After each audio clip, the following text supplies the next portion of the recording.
Promotion పేరుతో పెళ్లి నగలను కొట్టేసింది లాస్య అంటూ సోషల్ మీడియాలో కొన్ని వార్తలైతే తెగ వైరల్ అవుతున్నాయి. ఒకప్పుడు యాంకర్‌గా ఎంతో మంచి సక్సెస్‌ని అందుకుంది లాస్య.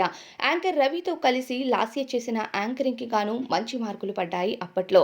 రవికి అలానే ఇక లాస్యకు మధ్య గొడవలు రావటం, వీరిద్దరూ మనస్పర్ధలతో విడిపోయి విడివిడిగా ఉంటూ యాంకరింగ్స్ చేసేవారు. ఇక లాస్య వివాహం చేసుకొని ఫ్యామిలీ లైఫ్‌లో సెటిల్ అయింది. ప్రస్తుతం ఇద్దరు పిల్లలకు జన్మనిచ్చి ఒకవైపు ఫ్యామిలీ లైఫ్‌ని మరోవైపు కెరియర్‌ను బ్యాలెన్స్ చేసుకుంటుంది. ఇక బిగ్ బాస్ సీజన్ 4 తరువాత తన సెకండ్ ఇన్నింగ్స్ ని స్టార్ట్ చేసి మళ్ళీ జోరుగా సోషల్ మీడియాలో యాక్టివ్ గా మారింది లాస్య. ఒకవైపు యూట్యూబ్, మరోవైపు ఇన్‌స్టాగ్రామ్, మరోవైపు కొన్ని ఈవెంట్ షోస్ కి అటెండ్ అవుతూ బిజీగా మారింది.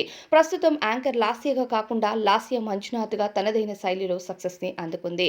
ఇక ఇదే భాగంగా ఓంకార్ గారు తీస్తున్న ఇస్మార్ట్ జోడీ సీజన్ 3 కి భర్త మంజునాథ్ తో కలిసి రావడం జరిగింది లాస్య. ఇక మొదటిగా ఇస్మార్ట్ జోడీ సీజన్ 3 లో పెళ్లి థీమ్ ని పెట్టారు. ఈ పెళ్లి థీమ్ కి ప్రతి ఒక్కరూ పెళ్లి గెటప్స్ వేసుకొని వచ్చి వారికి సంబంధించిన వారి బాధల్ని కానీ వాళ్ళ ఎమోషన్స్ ని షేర్ చేసుకోవాల్సి ఉంటుంది. ఇక లాస్య మంజునాథ్ ఈ ఫొటోస్ అన్నిటిని తన ఇన్‌స్టాగ్రామ్ అకౌంట్ లో షేర్ చేయగా లాస్య పెళ్లి నగల పైన ఒక కలెక్షన్స్ వాళ్ళు మెసేజ్ చేశారు. ఇక ఆ మెసేజెస్ ప్రస్తుతం వైరల్ అవుతున్నాయి. ఈ జ్యువెలరీ సెట్ మేము పంపాము ప్రమోషన్ కోసం. పంపి 1.5 ఇయర్ అయింది. కనీసం నో రెస్పాన్స్ అంటూ అనటం, దానికి మళ్ళీ వామ్మో ఇది నా పెళ్లి నగలు అంటూ లాస్య రిప్లై ఇవ్వటం, మళ్ళీ ఆమె ఘాటుగా తల్లి కావాలంటే చార్ట్ చెక్ చేసుకో అంటూ రిప్లై ఇవ్వటంతో ప్రస్తుతం ఈ మాటలన్నీ వైరల్ అయ్యాయి. ప్రమోషన్ పేరుతో పెళ్లి నగలు కొట్టేసింది లాస్య అంటూ కొన్ని వార్తలైతే సోషల్ మీడియాలో వైరల్ అవుతున్నాయి.